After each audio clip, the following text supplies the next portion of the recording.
So oh, the reason why I'm asking you to do this task is, in the modern world, everything starts online.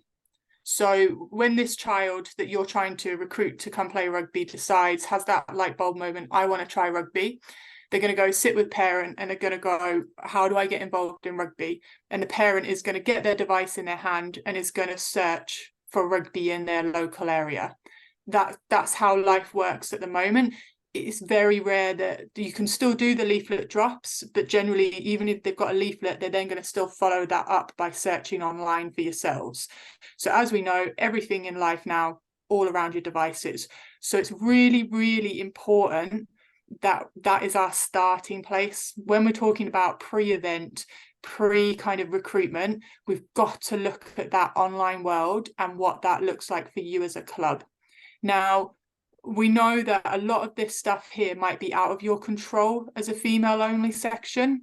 This might involve you having to go back to your committee and just raising the fact that, look, this information's slightly out of date, or can we add to this, or however it is where you're kind of, you think you've identified some gaps on this kind of process.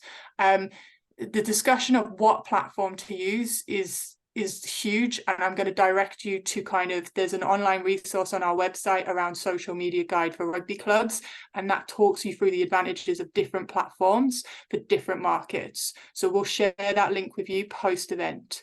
If it can have the next slide, please. Brilliant, thank you. So I'm not teaching anyone to suck eggs here. We all know this.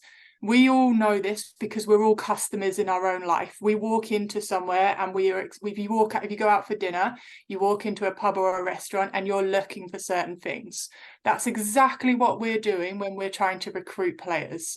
We're trying to think about what is our customer experience. And it's a bit controversial thinking players as customers, but it helps us then kind of put the building blocks in place as to what those individuals might be looking for. Now, the difficult part for us is, I'm going to generalize, but probably most of us on this call have got a sporting background, or we've probably got a very strong rugby background. Now, when we're specifically targeting young females like this, they probably haven't got a rugby background, and a lot of them probably don't have a sporting background. So what seems like common sense and obvious things to us is actually really alien to them. So this image here, hopefully you can see, this is Iggs. She's a former player of mine. She had this wrench in her kit bag. She carried that to every game. And I was like, what are you doing? And it's basically, she has that to replace the studs in her boots. That's why she has that. And I'm like, you do realize you can get these little plastic keys that you turn and they'll change your studs really easily and really quickly.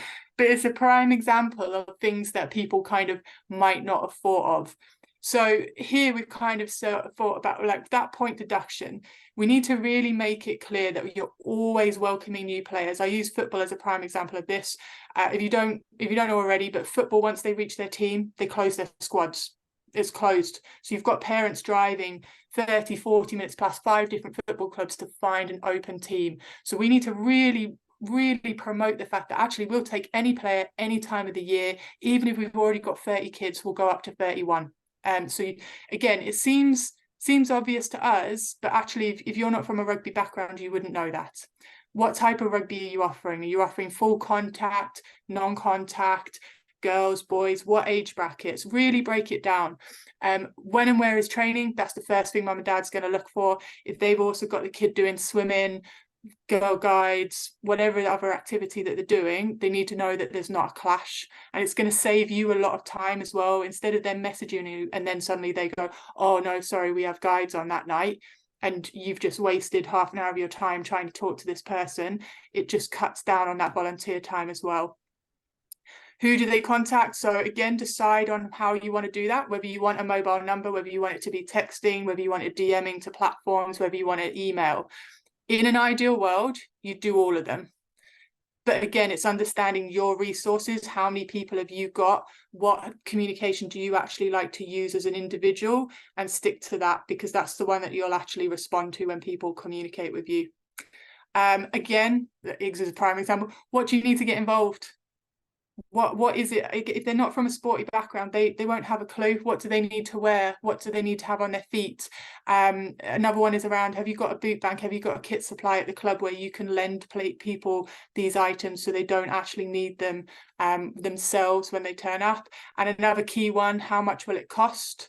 Again, putting up their different options. So if finances are a barrier, you can put it in the small print. Look, talk to us. Don't let finances stop you from turning up to our club. We still want to see you and we'll work with you. And do people that look like me play rugby? That is a really key one for females. We'll kind of touch on it in a little bit, but that's a really key point to bear in mind. And as we said, as Yvette said at the very start, you're looking for different informations for the two different groups that you're dealing with. You've got your parents, but you've also got your kids. So a good example of this would be, a lot of that information is actually most relevant to the parents. That's what they want to know. So you could send a text message to parent with, this is all of the details. And then pre your event, you could then send another message to the same number, because it's going to be the parent going with the name of the kid going, hi Bob, we're really excited to see you on Sunday for your first training session. We've got 10 new friends for you to meet, and we'll see you there at 10 o'clock. Just getting over that barrier of, some kids will be really, really nervous. If they don't know anyone, if they're coming by themselves, that's a huge step. So it goes back to that, what's warm and welcoming. You can send 2 messages, one for the adult, one for the child, obviously still going to the adult number so that the parents can decide to share that with the child.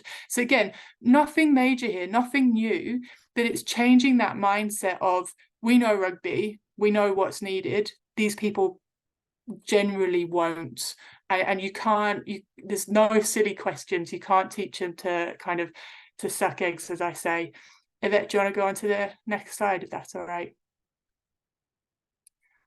So how you share that information, again, is completely up to you. And it goes back to what platforms came up when you Google searched your club. You could put it straight up onto social media. So on the far right, there's a great image here from Northallerton Rugby Club, a key breakdown of their week, when training is, who's training, and where new players are welcome. So you could use it in your social media platforms. You can use it on your website. So there's an example of Stockton with the teams at the top. So again, you click through there and you get the information you need. Horton as well, I've got a handbook, so a bit harder to find, but then there's a 20-page document with every piece of information the parent's going to need to join. So how you share that information is completely up to you. Obviously, your other one is around, you're going to be sending texts, you're going to be sending emails. Create one, store it as a draft, and send it every time, so that you're not having to type everything out over and over again. It's looking at your volunteer time and making life a lot easier. So that can be in your drafts, and you just resend it time and time again. Another one that we're kind of seeing clubs do, which works really well, is videos, is YouTube videos. You can create a short YouTube video of, this is what you need in your kit bag. Obviously, the younger generation, the young girls, will be spending most of their time at the moment on YouTube Shorts and YouTube. So adding things onto there is talking to them in a language that they're already using. As I said before, images of, do people that look like me play rugby? That's a key question, and that is a key question for females. Body image is huge with them, so it's really important that you show the kind of the people that are at your club, and the fact that they are from your town, your area, and that when you come and play there, that's what it entails, basically. So as we said as well, Yvette said, you all said fun. So in the images, try and get that fun across. We don't have to show images of us actually playing rugby and tackling. It can be us as a group of people just enjoying the company that we're in. I do want to highlight the image of Judith that I've got in the middle there. It's a really good example. A lot of the images around the screen are of girls in rugby kit playing rugby. So if you're not used to rugby, you think, oh, well, she's always known rugby. She's from rugby and she's in her rugby kit. So something to consider to try and get rid of that barrier is trying to show your players when they're not at rugby. Because again, that's that kind of getting over that getting that warm and welcoming, getting over that barrier of, oh, I don't know rugby, so I can't be in rugby. Actually, Judith is a community carer, and then she happens to play rugby at the weekend. So that's the kind of messaging that we're trying to get across there. So it goes back to that, trying to make that welcome online, trying to get into their heads that anyone is welcome at our club. You don't have to be a semi-pro rugby player to come here. Next one. Brilliant. So I kind of, as I said, there's nothing groundbreaking in this. It's trying to, as I keep saying, get rid of that rugby hat. So some top tips here is potentially if you've got somebody that's not at your club, so somebody in the thing, so they've got a 5-year-old about to bang the door down, get the 5-year-old to potentially look at the information that you're sharing. If you can bring kind of like a secret shopper in to look at your rugby stuff and look at the information that you're sharing, or ask the girls that have most recently joined you and went, is there anything that we missed? Is there anything that you needed to know in advance that we weren't able to tell you? As I said, images of your own players. If you don't have the luxury of your own photographer, we do have stock images under the assets section of the website. So please do use them if you don't have that resource. Think about the different ways that you could send the message, as I said, email, text, or videos, or whatever skill set you've got. The key one as well is briefing your players in advance on what you're trying to achieve. So that's the pre-part. And as I said, most of that is online. It's contacting them with messages in advance. The next part is during the event. I think this image caps up what most rugby clubs can feel like on a Sunday morning or Sunday afternoon when you've got 100 kids running around. So again, thinking like you've never been to your club before, when they rock up in the car park, what greets them? Is there a clear sign as to where the entrance point is? Is there a key sign as to where you're going to train? So examples here of like the Lichfield one's a prime example. I think most of us, that's every rugby club that we've been to. There's a sign at the entranceway, but once you get past that entranceway, what's the next signage that you meet? And a great example, again, Novos with Sarah Hunter's mural on the wall. Absolutely great example. You can put in the chat, which way do you think the entrance is to the club? Is it left or is it right? Anybody want, like, that's it's a 50-50 guess, isn't it? So if you're looking at now as a spot the difference, what would be our recommendation to the Sarah Hunter mural? Anybody want to quickly come off mic and give me a quick shout out? No, you're all too nervous. Brilliant. That's fine. Yeah, a big arrow. Thank you, Christian. That's exactly what we're looking for. A big arrow. So park runs are a great example of this. There's lots of easy signage. You could literally add it for a one-off event, or you can add it as a permanent fixture. A lot of what we're talking about tonight, yes, we're talking about the summer rugby, the Love Rugby Summer, but a lot of this, you put it in place once, and it's going to last you for the whole season while you're trying to recruit. It's not a one-off thing. It's putting things in place that are going to help you as long as you want to keep recruiting, basically. So yeah, think about some big arrows that you can add, some big signage. Toilets are a big one as well. So I'm going to hand over now to Peterborough. Lee, are you ready? Yeah, I'm here. I think Yvette's going to tee you up. Yeah, thank you, Lee. Apologies, I think I said Cambridge earlier because I've been talking to Tammy, being in Cambridge today. So yeah, Lee Clark is just gonna give us a little insight into what Peterborough Rugby Club do in terms of their welcoming girls, and just touch about a few key things that they've done that they found to be really effective. So handing over to you, Lee.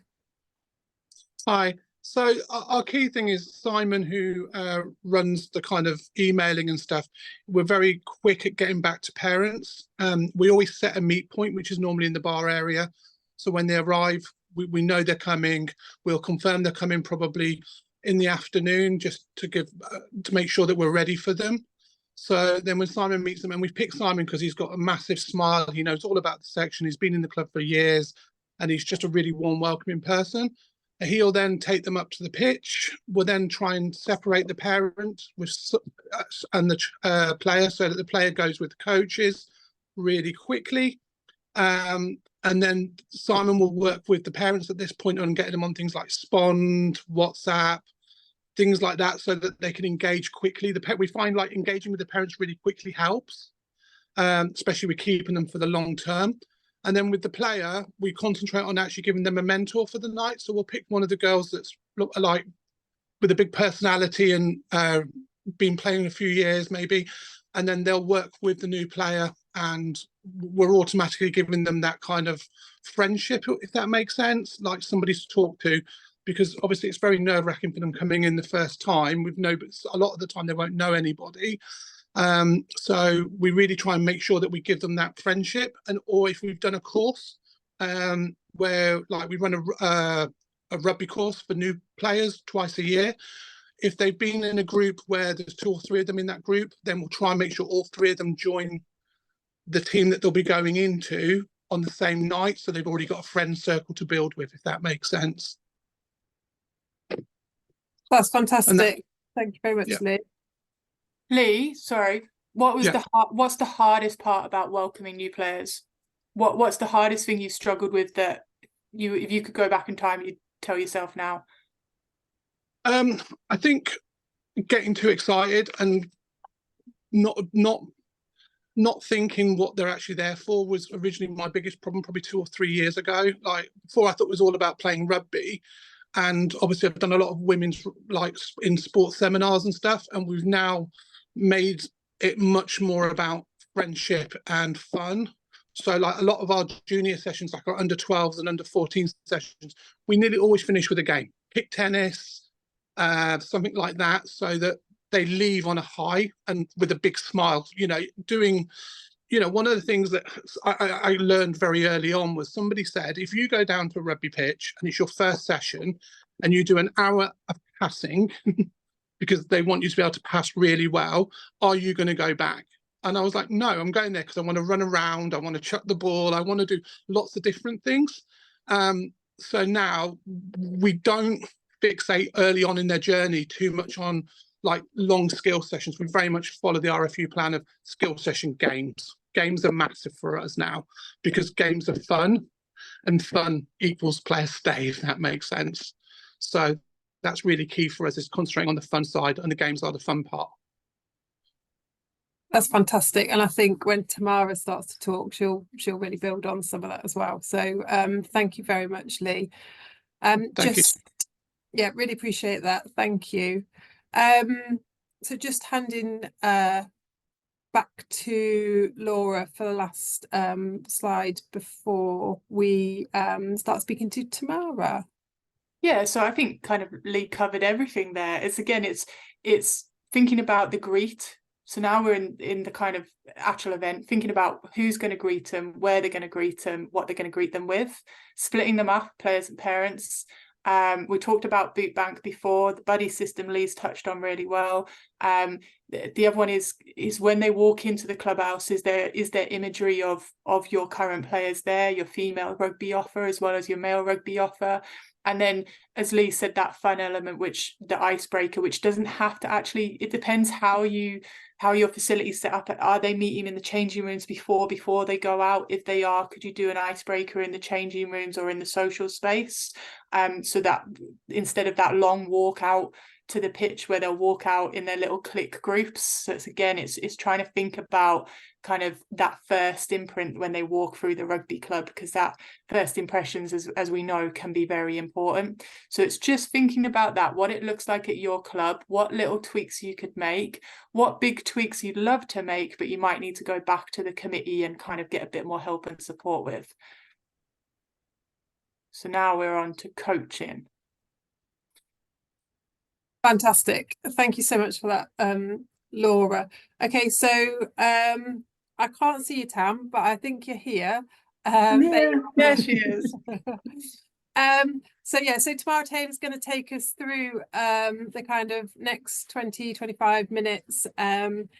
Tamara, as Laura alluded to at the beginning, has over 100 caps playing for England and is now also coaching the women's Swedish team. So loads of experience and loads of really valuable insight, and has also been absolutely key in creating the summer activity cards for you guys, which will be coming out to you imminently. So good opportunity to ask Tamara any questions at the end of this, but also, you know, if you want to kind of put them in the chat, then we'll try and kind of keep on top of them. But yeah, I will hand over. Have you got everything loaded up, ready to go, Tam? She says yes. I've only got a couple of slides just so you don't have to stare at my face. You can look at some other stuff. Just let me know if that comes up a bit. Yeah, we can see it. We can see it in kind of not full presentation mode, but Hopefully it will present. Yep, we in? yep, perfect. Brill. Hi everybody, thank you for having me. It's great to see so many people on. So I can't see all your faces at the minute. Like Yvette said, just if you've got any questions, just chuck them in the chat as we go, and I'll try and see them. If not, I think the girls in the background will help as well. This is just really to give a bit of an overview of the session plans that you're going to get. So obviously they're a 4-week block, just to hopefully give you a bit of understanding before you then look at them, just to see where some of the thought processes have come from. The first bit, I think Lee, you referenced this actually. When you get the cards, you'll see that we've got a little bit of a reference to some of the Women in Sport research. So they're a charity that we use quite a lot in terms of some of their work around either campaigns. So some of the stuff that Laura was saying around making sure that girls feel that there's visibility, that they're represented, and also some things around, they did a lot of research around getting girls back into sport from COVID and what that kind of feels like for teenage girls. So I think there's 10 key points that come out of some of their research, and these are probably the top 4 for me anyway, personally, from a coaching point of view. I think although we are talking about girls, coaching girls, for me, this is kind of how we should be framing our sessions, whether we've got a group of girls in front of us or a group of boys in front of us. I think sometimes with rugby, we've kind of been lost in the tradition of, oh, we're just going to tell people because the boys just want to be told and the girls want to ask questions. Some girls do want to ask questions and they are nervous, but also so are some boys. So it's probably more for me habits around our coaching practice anyway. So the no judgment piece is around, you know, we've said it a lot today already, welcoming people in. It doesn't matter who they are, where they've come from. And the less pressure bit, it doesn't matter if they don't know how to pass a rugby ball. They'll learn as they go. It doesn't matter if they make mistakes. We want them to have fun and have that enjoyment. The excitement bit, it was so good to see everybody talking about that in the chat at the beginning. Again, sometimes I think those have been forgotten a bit in traditional old school rugby sessions where it is just let's pass, like Lee said, for an hour, and no one's getting any enjoyment out of that. So use your excitement and your love of rugby and take that into the sessions. They don't have to look like rugby, as long as people are getting some of those actions and skills that they'll need in a game, but they're having fun, they're doing something new.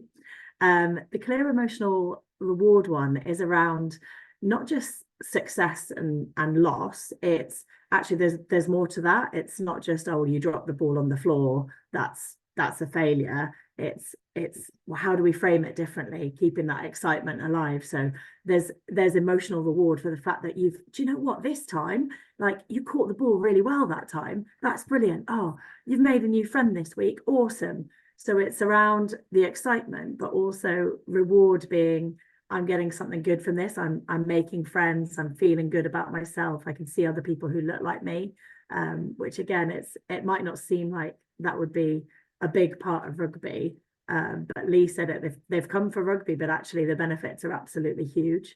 And the last bit we're kind of doing already by giving a choice, by offering rugby to girls in our clubs. Although it's been around for a very long time, it's still something that allows a girl to have choice, to do something that has traditionally been for the boys. So allowing them, by welcoming them in, to have the choice of coming and joining our rugby clubs, and maybe even choosing, do they want to do contact or do they want to do non-contact forms, is another great way of making them feel like they're heard and they've got a voice.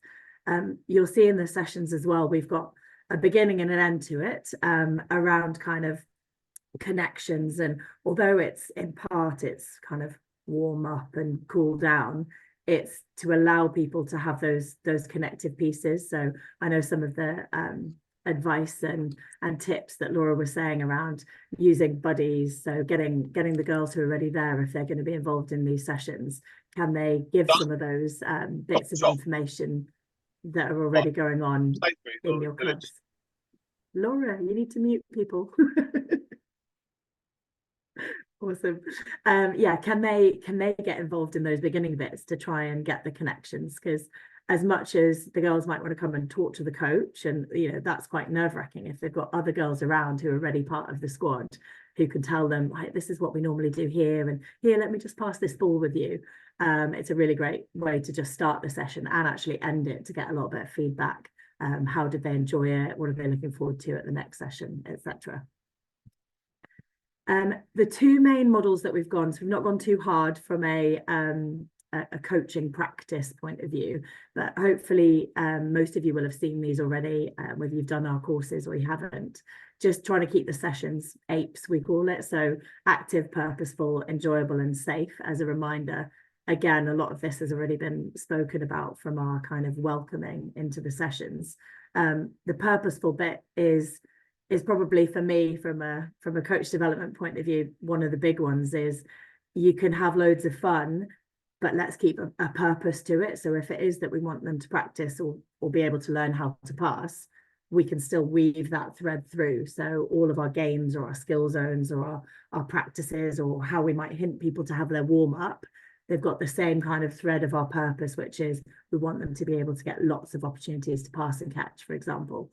Enjoyable and active probably speak for themselves, and the safe bit is obviously not only in our practice, but having that environment where they feel like they're part of the group, that they feel safe to be themselves in that kind of non-judgmental way that I spoke about before. And then on the right hand side, principles of play, love them or hate them. It's how we refer to the game itself. So especially from a contact point of view in terms of that contest for possession, but it's also relative from a non-contact point of view. So when you see the session plans, they'll have an aim, a focus, and it'll also be linked to one of our principles of play, just to try and help create that theme, that kind of purpose. So if it was around support, we know that when we're looking at the girls playing a game of touch rugby or any direction pass or whatever it is, that maybe some of our coaching and our support with our voice might be around, okay, well, that was good support. Yeah, you're with the ball carrier. That's brilliant. And it just helps to create that purpose as we go through the sessions. I know it's small on purpose, so we don't all stare at it and then read all of the session plan stuff. I just wanted to put it on there so you could just have a look at how it's going to look. I also appreciate that it looks quite wordy.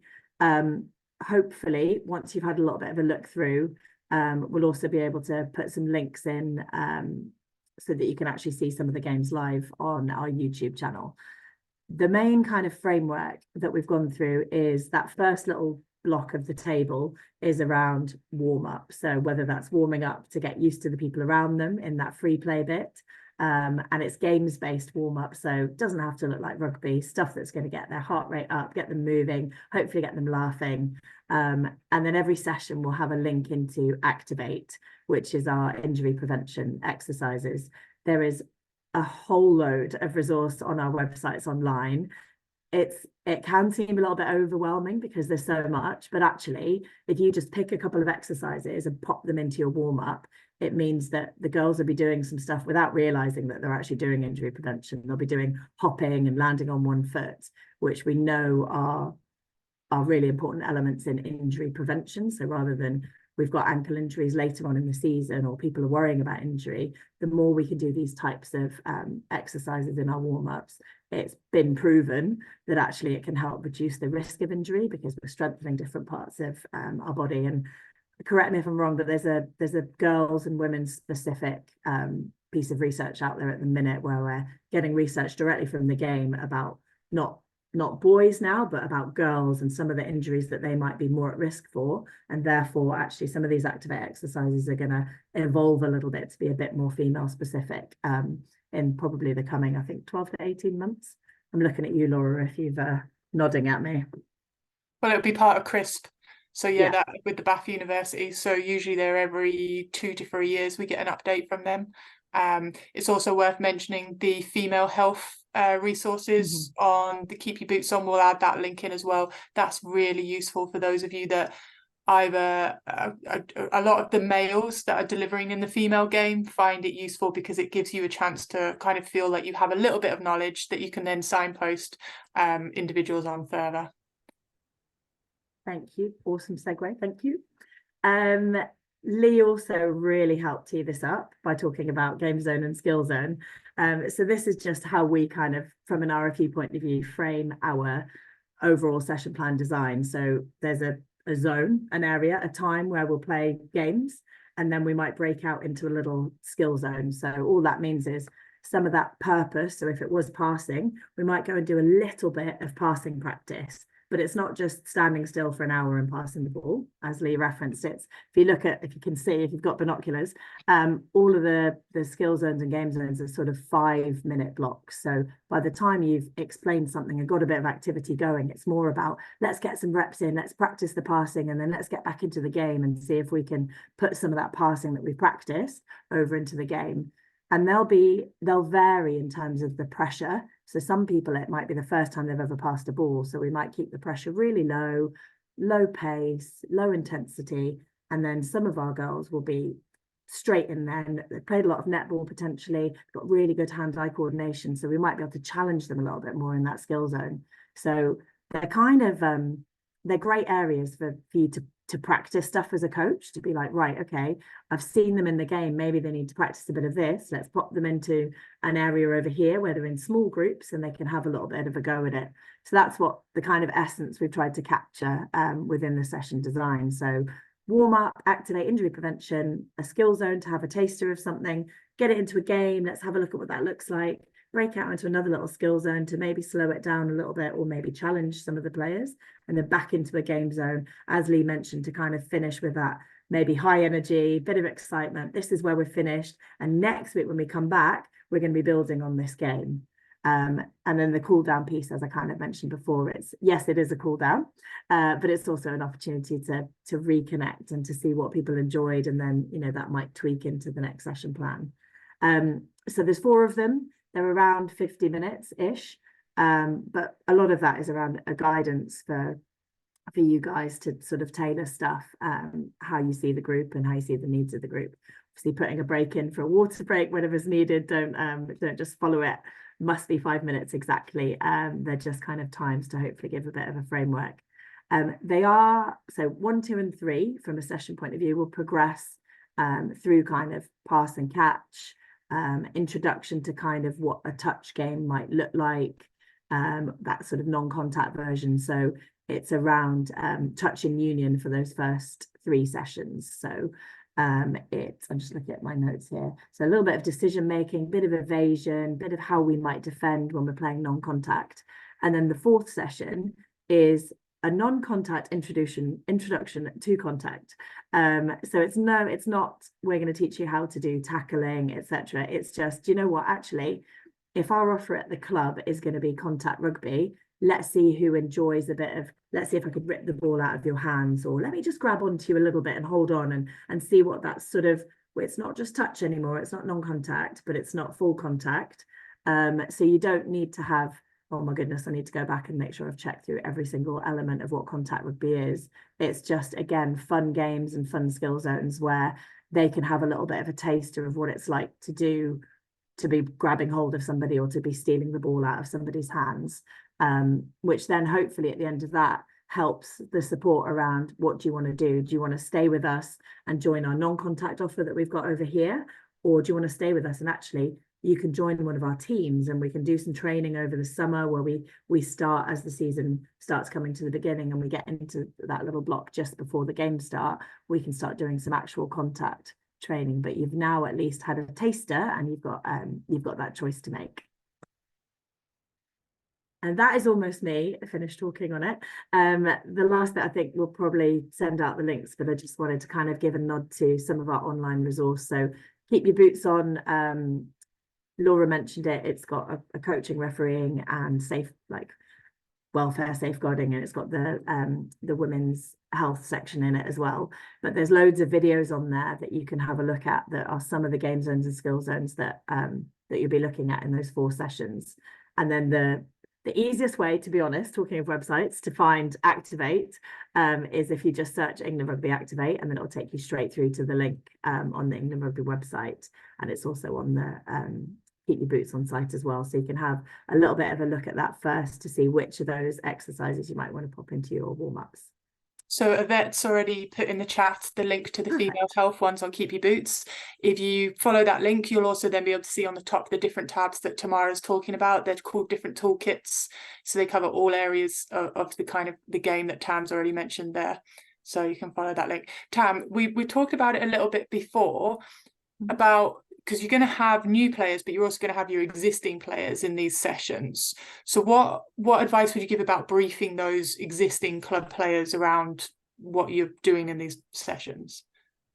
I'd definitely give them a little bit of a heads up, because knowing that, especially some of the girls who play contact already, just giving them the heads up that this is going to be non-contact to start with, to just give everybody some fun, and actually you're going to be really helpful at helping some of the other players who don't know how to pass yet. So this time it might seem a little bit basic for you, but can we use you to help other people? Because you'll probably have a myriad of different players, and some of them are like, well, this is easy, I want to do some more. So using them, like tapping into the players that you know, to say you're going to be the buddies, like Lee said, you're going to be not just the meter and greeter, but the support network as we go around, and you're going to help mentor. Do you recommend that you share the actual aim, which is we're trying to recruit these girls to stay with us for the future? So actually that's the goal of today, and we want you to be a key part of that. Do you think you do that with the players, or do you just I don't know?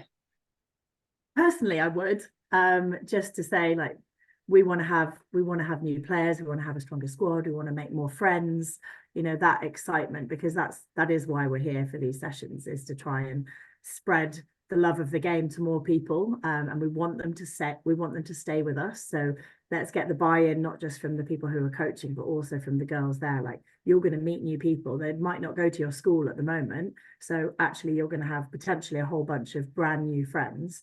And imagine if they're amazing rugby players as well. Imagine how much that's going to strengthen our team. If it's, you know, if you're recruiting from a contact point of view into that ready-made team that you've got. Awesome, thank you. I'll stop sharing.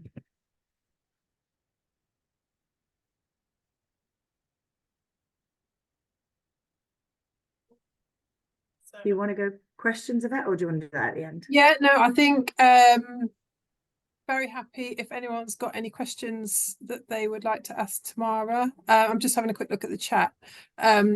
So just a couple of comments. Ellen said that they use some of the more experienced girls to get involved in maybe doing a bit of coaching, or possibly reffing.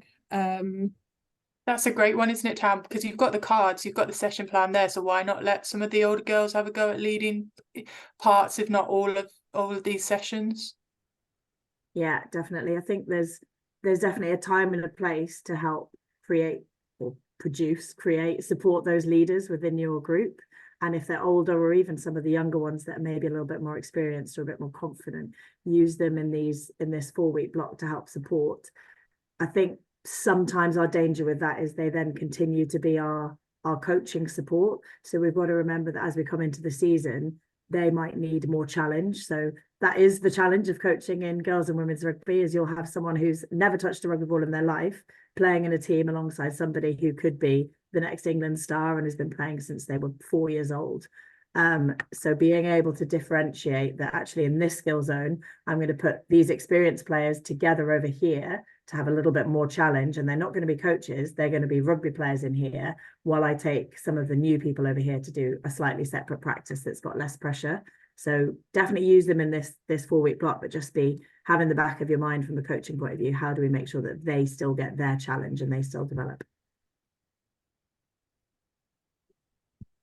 Fantastic. Any other questions? Otherwise we will move on to finish off just talking about how you kind of follow up after the event. Can I ask a question, please? Yeah, sure. Yeah, so have you got any advice on how to engage parents? Sort of obviously sort of the welcoming bit, but obviously you're talking about opportunities to let the girls become sort of build friendships. Is it equally important for the parents to get to know each other and be able to have an opportunity to speak to each other whilst the training's going on? Or? Yeah, great point, Ed. Really good point. And I think that's Lee touched on it a little bit about Simon takes the parents off into a separate area. And again, it's thinking about a club. Where do you want the parents? First off, it's thinking about location. Do you want them pitch side? Does your facility allow them to be sat inside, nice and warm and watching their kids run around outside? Or do you not have that? Again, every club's unique. So it's kind of mapping what you've got and what fits best. But as Lee said, the kind of the more you can get the parents gelling, the more likely you are to keep hold of the players. Like I remember Sunderland managed to keep their Colts through to adults for the first time ever because they went on tour and they took 57, 20 were players, 37 were adults. So I think it was more of a tour for the parents than it was for the players. So I think that's a prime example of what you're trying to achieve, Ed, there. So it's try and sit them together. Obviously, you then got your platforms again, how you're going to communicate with them. Have you got a WhatsApp chat or a Facebook group chat? However it is that you as a club run that. There's also the apps that most clubs are using. And again, setting ground rules early, having different platforms for different things, having one platform potentially for information sharing and another platform to allow parents to kind of socialize and chat. Whether that's on the same platform and different chats or whether that's different platforms. So it's providing them with that opportunity, club socials, those kind of things where you can invite the parents along.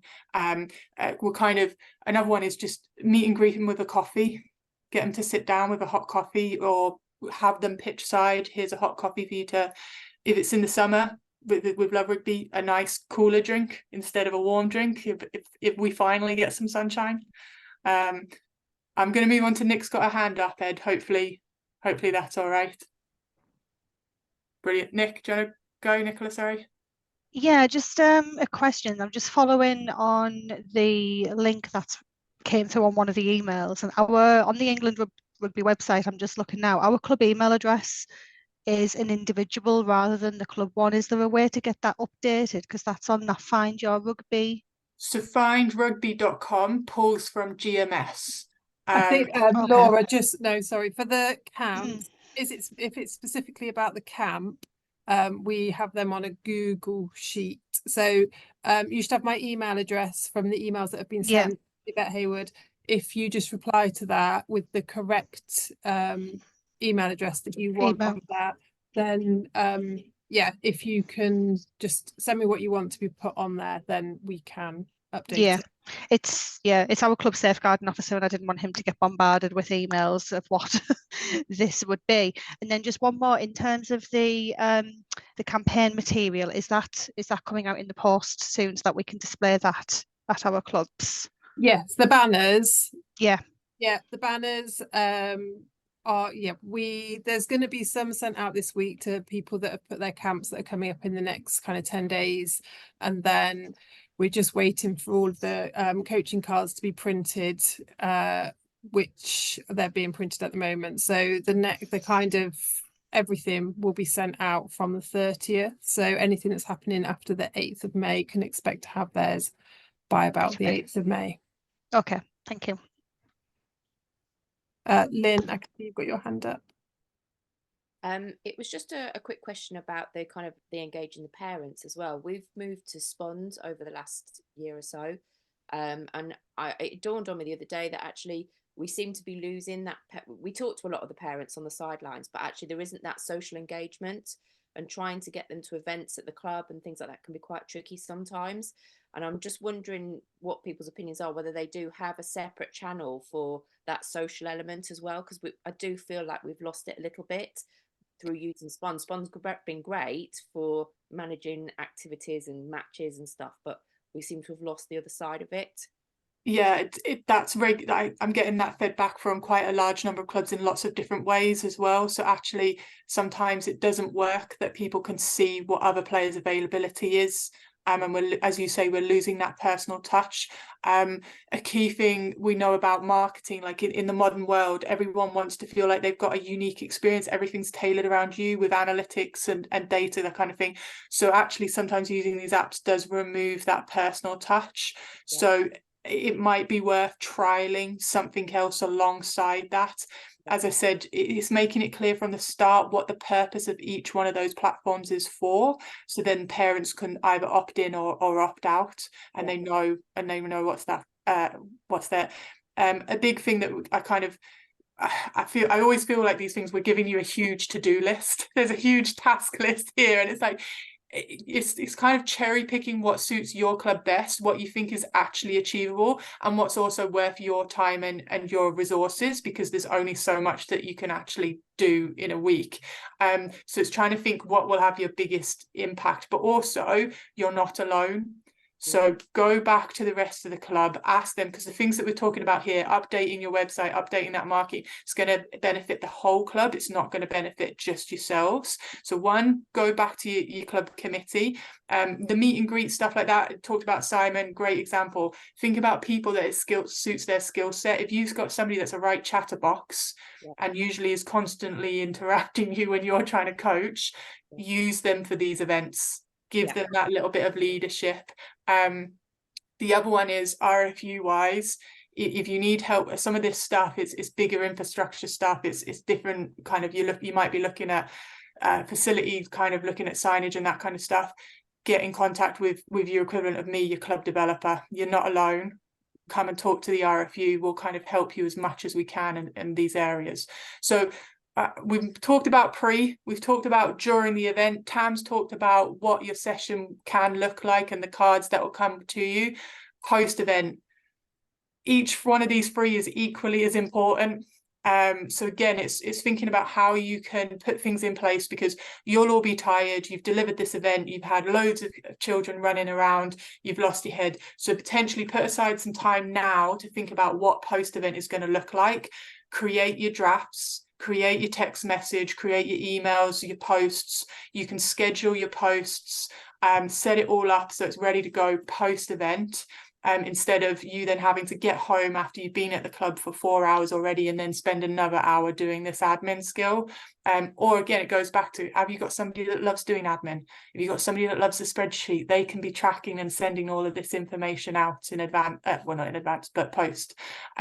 So thinking about that, again, different information for parent and child. You can be sending, as Ed said there, you can be sending, look, to parent, these are your chat groups, this is the follow-up information, please check this out. You can send another message, well done, Jess, you were awesome. We really loved meeting you. We want to see you come back down again. We'll see you next Thursday. So it's the different kind of information and kind of welcomes that you can send to the different groups.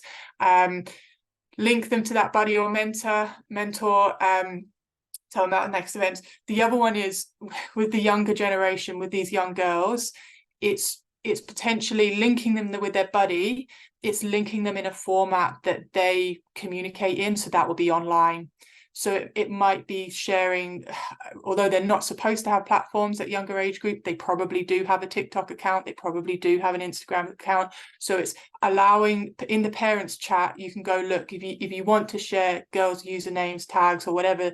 A big one as well with the minis is their gaming kind of usernames. So if they're on for the little ones, it'll be, I say little ones, I don't know what age they stopped doing it at, but Roblox and Fortnite. Sorry, I'm showing my age because I'm struggling there, but they're on those platforms. Let them socialize with their friends at rugby on those platforms. So again, it's kind of as you as the person in the middle, can you facilitate those conversations? These are kind of just some kind of bigger stuff that we've talked about. We're not going to run through it there, but it's just if you have some time. As I say, some of this you guys will already be doing. It's just tweaking it, refining it, potentially taking it up a level for these events in the summer and putting some other building blocks in place for the rest of your season as you're going forward. It's a big season for the female game next year, 2025, with the World Cup in the summer. So we want to make sure that we're putting kind of those building blocks in place so that when that happens, when we get all that press coverage, we're going to see a huge wave of girls come down to your club and start playing for you. I think that's everything of it. Fabulous. Yeah, I think that's everything, Laura. Fantastic, thank you. I'm just scanning through the questions as well. A couple of people have asked about the camps going live on findrugby.com. So yeah, just to confirm, we've just literally had to tweak a bit of the kind of the way the website is set up to accommodate us putting the camps up on that. So that's been done today, I believe, so we can upload all of the camps tomorrow. So everyone who's sent in their dates for their camps, they will go live. If you haven't submitted your date, then that's not a problem either. You know, submit it when you can, and we will add them as we get them. So yeah, hopefully that answers that question. I think we've pretty much covered everything else. Has anybody got any more questions before we finish for the evening? I think we're about 8 o'clock, so Sarah's put up about an advertising card, so I think it touched kind of on what Nick was saying there. So findrugby.com is our search platform. As I said, it pulls things from GMS, so you have to have your team on GMS and then it will show on findrugby.com. If there's any issues with that, if it's not showing on there, if you type in RFU help, it will take you to our RFU help page. In the top right, there's a raise help request button. You click on that, you fill in the form and say, we're not showing on findrugby.com, and they'll explore the issue and they'll try and find out why you're not on there, and then they'll add you on. So that's your process if you're not currently on findrugby.com. fabulous. Any other questions? As I say, we have recorded, so we will share the recording in the next couple of days. We will send out the coaching card as well that Tamara has kind of talked you through with the banners. So you should have all of that within the next 2 weeks. But yeah, thank you so much for coming on. It's been great to have so many of you with us this evening. If you have got any questions, you know, you've all hopefully got my email address, so please get in contact with me and I can kind of forward on if they're for different colleagues. But yeah, thank you and enjoy the rest of your evenings. And good luck with your events, guys. I know they'll all be awesome, but good luck with them. You don't need